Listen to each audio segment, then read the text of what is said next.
That's what it looks like. I don't know if you can, how well you can see up, but that roller shutter you're looking at there is the screen that you came in.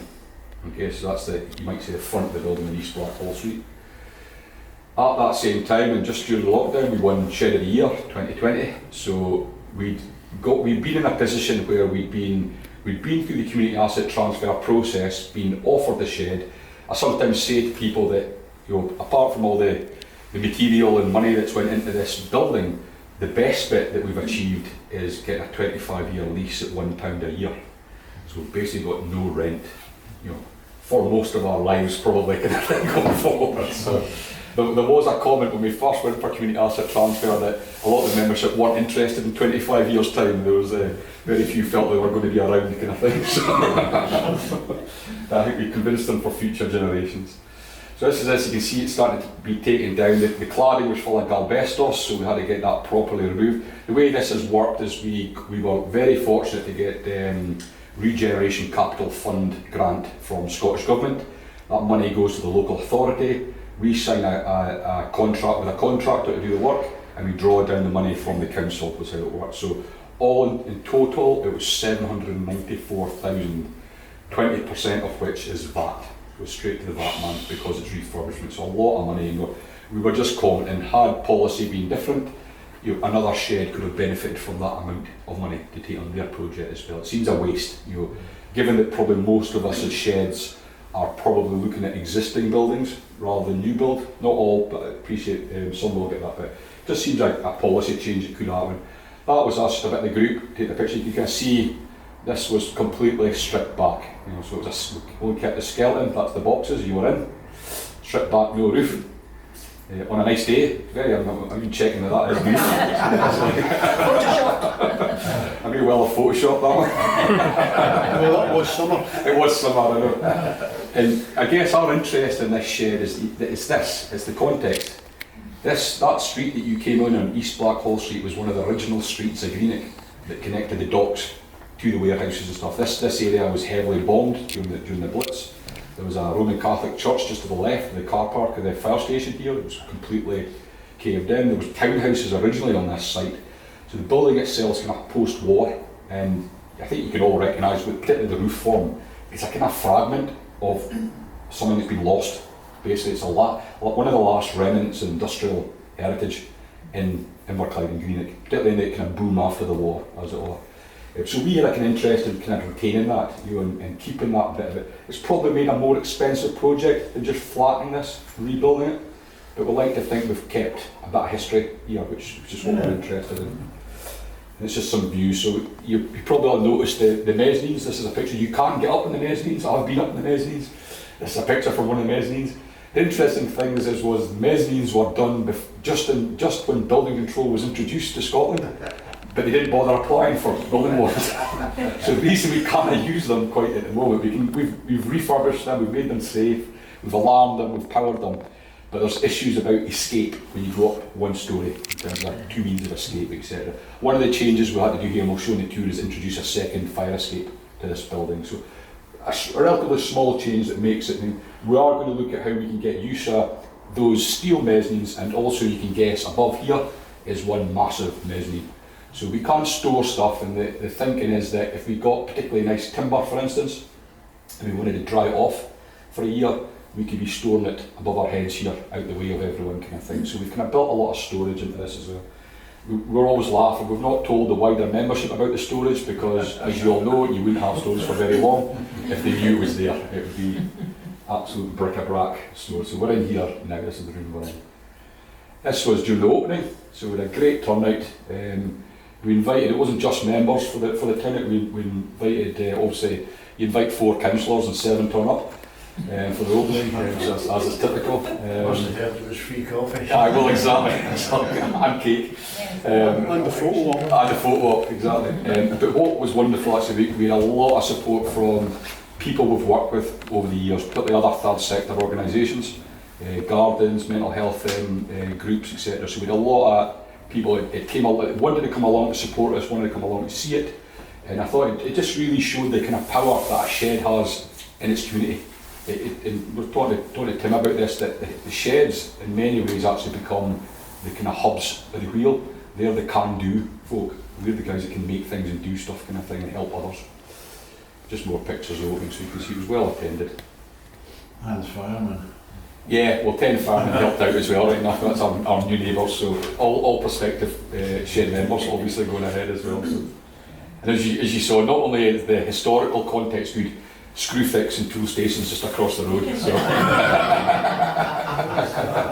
That was a bad move. Yeah, I reckon it's one cup of coffee across the road, basically walking it to pick up stuff. So maybe two. What's good about this building, let's say, apart from the lease, what we also got, and it's worth all sheds, is Local Energy Scotland, a programme called CARES, was very good to work with, very flexible. They paid 60% of that solar panels that are on that roof. So we haven't actually got them connected yet. We've got a wee hiccup with the power cable connection in here that we're upgrading. But basically we've put on 11 kilowatts of PV that not only will produce energy, but we'll be storing it in a battery system. So all day we're not using it, it's being stored, and then obviously for powering power tools and these tools and the lights, etc. All the lights and heating, you can probably feel the heat in here, so it's infrared heat. So it's only heating your body, so it's not heating the space. There's just these two panels, little panels in the middle here kind of thing. So it's everything's been chosen to be quite efficient, not just to be ecological or sustainable, but to be cost effective for us moving forward. And doubly, you would have seen out the front our van, which is electric. So we charge that through here, through the PV as well, is the idea going forward. It's not just the shed, you've probably seen we do gardens as well, so we've got two gardens, we've got one in Gourock and one in Port Glasgow, and it kind of really belies why we chose the name Inverclyde Shed rather than Greenock Shed, etc. So we are across Inverclyde, or as across Inverclyde as we can be at the moment. So in Gourock, during lockdown particularly, we were just basically making veg boxes and donating them to the food pantry and to elderly homes. This guy is an absolute Trojan. So John had been looking after this garden before we got involved. He was 84 at the time. We got parachuted in, and we were sensitive to the fact that he might felt his nose was in a joint a wee bit. So we offered John an honorary membership. John told me where to ram it. And he's right, he's absolutely right to be cynical about another group coming in and doing his garden and all the rest of it. But he was getting more frail. Even here he was on 2 sticks. Now he's immobile and he's flat next door. But you can watch us from the kitchen window, and I often get an email about tidying up beds or doing certain gardening bits and pieces. So he's basically an observer. But equally, 6 months after him telling me where to ram it, over the compost bin, John inquired, "Is that honorary membership still available?" John was our first honorary member. And bless his heart, he loves this garden so much. This is him beside some surplus produce. He actually donates, it's now up to £15 a month, he actually puts into the shed just as a donation towards the garden, towards the running garden kind of thing. So. But the garden has allowed us to do, often there's talk of this intergenerational working. So by getting schools down, we always, like you guys I'm sure, we don't go through the whole disclosure process, etc. We get supervisors, so their teachers are down supervising the kids all the time. It saves us from having to go through that process and have the rigmarole of it. But again, great stories where you've got something like a garden where you get 10-year-old kids and you explain to them that we're going to be picking tatties today, and they all go, "Ugh!" And then they see a tatty come up and you can't get them out the bed, they're in it, and it's like terriers basically digging. So a wonderful kind of side thing, for sheds as well, that we really are, we're not, just for a certain, we kind of cut across all age groups in it. Our other one, so we took this on a bit later, is up in Port Glasgow, it's at the very back of Port Glasgow, and you can see the name that came in here was Market Garden. This is a much bigger garden than Shore Street that I showed you there just now. Much bigger scale of thing. So just recently skinning the polytunnels up there just the other day. Again, what was wonderful is that the 3 guys that are helping me here they're all shed members, but they're also members of a more local group, they're Blooming Inverkip, their own gardening group down in Inverkip as well. And they can ride to a rescue, I guess, a wee bit to kind of help us with this. But what they were actually doing is they want a polytunnel, so they were learning on our polytunnel how to put it all together, and then bring that knowledge to their group as well to empower them. So again, learning kind of through a membership but through other groups. And now we're starting to get some serious kind of growing space up there. And the thinking is that it's twofold. One is to have space that we can, and I know a few of you probably have these as well, but have space that we can work in over winter conditions, colder conditions, so under shelter. Plus, like I say, it is Greenock in Port Glasgow after all, so you've got to account for 85% rain all the time. But you can see it's a sizable site, which again shows regeneration, where a can-do group can not only bring their skills and their effort, but bring funding to this to renovate a derelict site, an unused site basically. Not without its issues again. It's another site where we found asbestos and had to change a wee bit about what we were doing, fly-tipped asbestos everywhere. So, but all it did is it made us think about something else. We started planting lots of apple trees. So this, although you see the polytunnels, this has got almost 240 apple trees in it, all within our garden, as it were. So we basically built a huge orchard. We're going to we'll hopefully make cider in the future. Maybe brandy if we're lucky. So but we also, up at that site, we can do bees. So we had, this is David Philp on the left. I think David he's described himself, he suffers depression, he's got ups and downs, you know, in his attendance in terms of how we make more. And he suggested getting involved with beekeeping, and it was for his own mental health, but something he would like to teach others as well. So again, we got help from the Kilbarton Beekeepers Association, so a kind of local association, but a little bit further, probably closer to Paisley than Greenock. But we went on a free course with them. They showed us how to keep bees, and we now keep bees on our site and have produced honey as well for the first year. And David's here at the back. Here's our beekeeper, so he's learned how to do it again to get his mental health benefit and skill benefit. And yeah, we've had a bit ups and downs. We thought we'd lost the queen, we thought we'd lost the whole colony. And a bit like Christmas, when you open up and you see there's 60,000 bees in there, you realise you haven't, it's still there. So it's been a learning bit. I'll quickly learn about what we've also been doing is when we've got money in from some funds, we've went and helped others. So we've set up about over 30 growing spaces in schools across Inverclyde. It wasn't a huge amount of money. What it came down to is a little bit of logistics and knowing how to plant planters up. So each school got 10 whiskey barrels, compost, trees, veg, basically, that we set up in the schools. And it's now an infrastructure we've got to kind of show kids how to grow. So these are some of the rascals. Sometimes laugh at this picture. What's just out of shot at the right there's quite a slope in their school, and there was a moment where we thought Spartacus was going to be reenacted and these barrels were going to be rolled down there in flames. It never did come to fruition. These were not. So this was us. We've done similar things to those gardens each year. So this year we got some funding and we set up 16 apple orchards across Inverclyde. This time not just schools, this happens to be a school in Greenock, where again we had them out putting the wood chip round about the base of the trees, so you don't have to have them fully involved with everything we're doing, but they get involved. What's wonderful is that's P2, by P4 they're going to be picking the apples.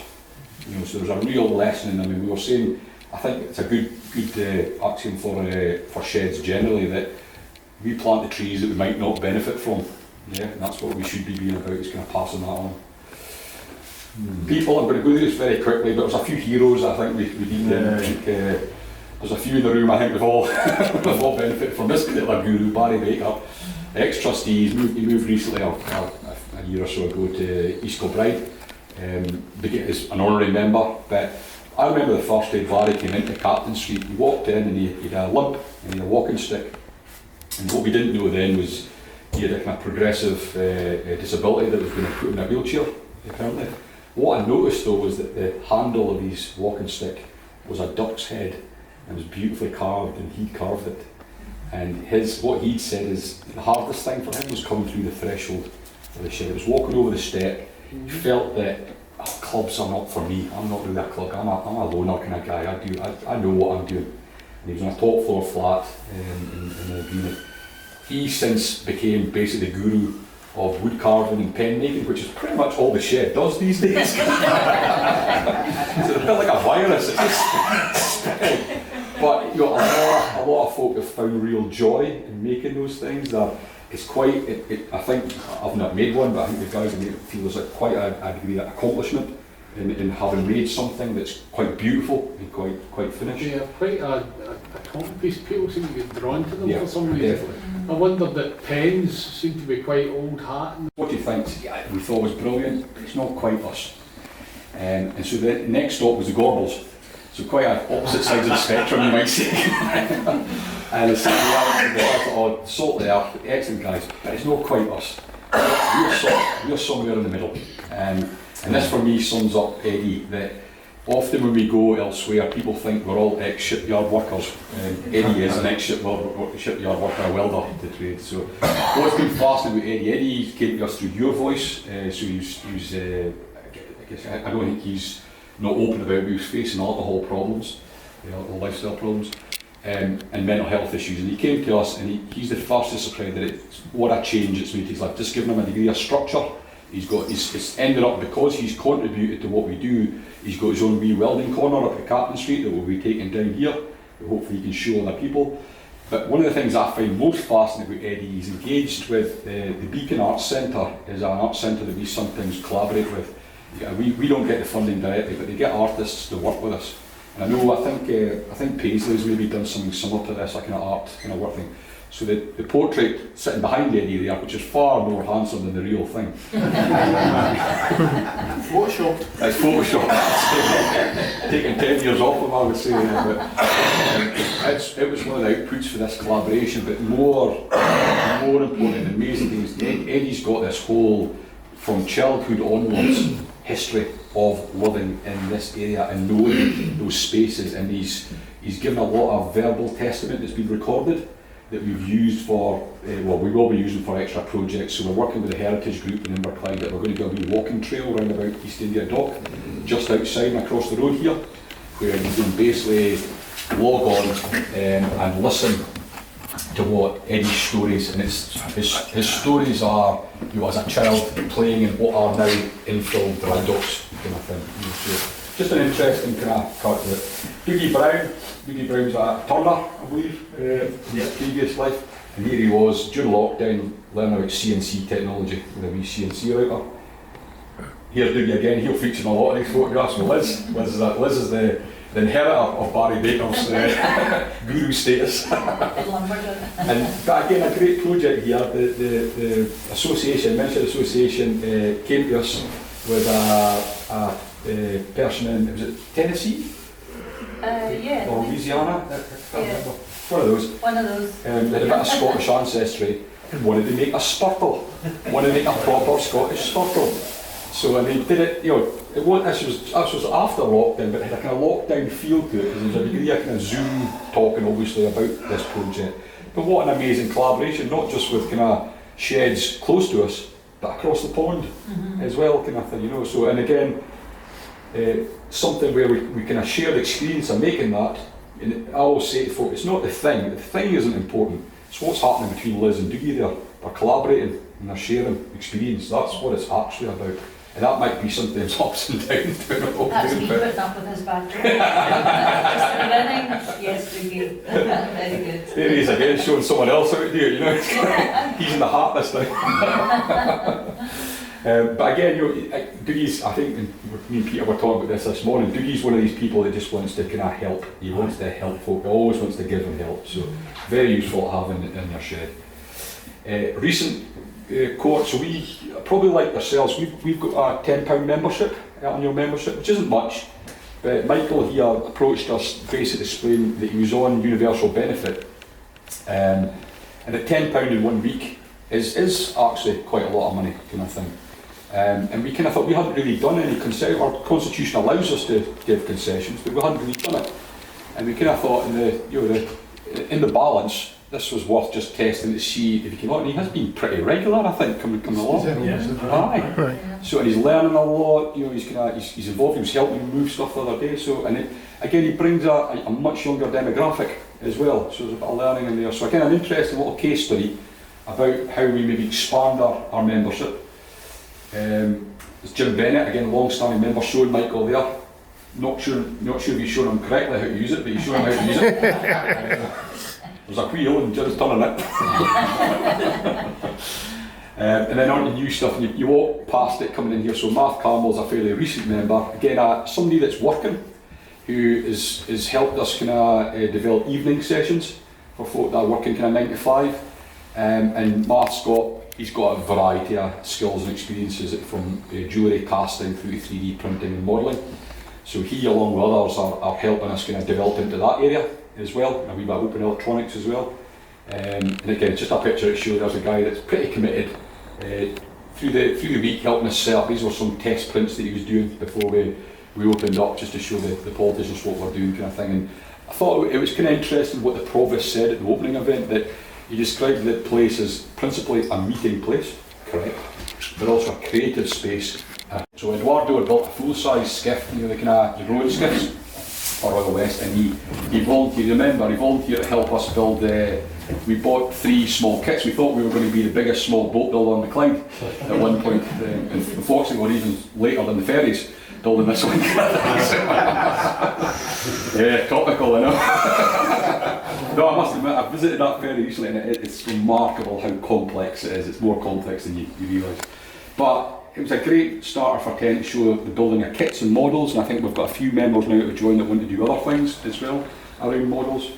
And there's a lot of learning with this, because the kit, this is the interesting thing with kits. Kits can be, I sometimes call airfix, where everything's there. This kit wasn't, you know, so there was a lot of techniques in the way it's upside down on the curves. And the ropes were our innovation about how to hold down the planks. There was a lot of thinking about process and discussion about process, about how we do it. And there was a lot of mistakes made along the way, and we learned along the way. So we've got 2 other kits to get it right. Recently, we've had there's a number of different refugee groups, asylum seekers in Inverclyde, and these were Iranian guys. And the guy in the middle there, Jay, was particularly heartfelt. And again, you know, politics or what you think aside, kind of thing. The stories that these guys have got about their journey is just it's unbelievable. Frankly, some of the stuff they've been through. But Jay there is a pretty accomplished furniture maker. And he's also a painter, and he got involved with regenerating things, making some nice things, some unusual things of his style, kind of thing, you know, of his kind of culture, you might say as well. So they've not been along so much recently, but for a while they were pretty regular attendees. Obviously they've got other pressures on them as well, kind of thing. Was that, am I right, was that a recycled piano? Yeah. That's made from bits and pieces of the piano, made from scratch. Yeah. Alright. Not bad. It's not. And here's Les leading on the carving group, so I guess I sometimes that's the perfect picture for the shed, isn't it? Cups of tea, table, carving stuff, random bits of wood, kind of thing, you know. It's kind of basically sums it all up, kind of thing. And a lot of leather, yeah, exactly. Particularly for Margaret, when our trustees in the back. And this is the last slide. I thought this was quite interesting. So there was math, and we started an open electronics group, and it was partly following lockdown. There was partly a member actually came to us saying, I would like to lead us. That fell by the wayside, and others took on what we were doing here. Liz's partner as well was involved with this. What I found interesting, this only happened a couple of times, but it suggested to us, I think, something really fantastic here. As you know, the sheds, the constitutions are 18 plus, and you can see there's kids in this photograph. What happened is dads brought along their sons, basically, to this event. Now it's not the full tools, we're not using all the tools of the workshop, it's electronics, it's intended that kids can use it as well. But I thought again, as an intergenerational thing, you know, without prompting, something quite wonderful there about something in the evening, different generations come together to work on something, kind of thing, you know, and share it. And I'll go back a wee bit to Eddie when we say that when folk ask us, all shipbuilders and welders, what I've found is most folk have worked in IBM in Inverclyde. That's the link that most folk have got in some kind of way, kind of thing. And it's that realisation that the shipbuilders are almost 2 generations gone.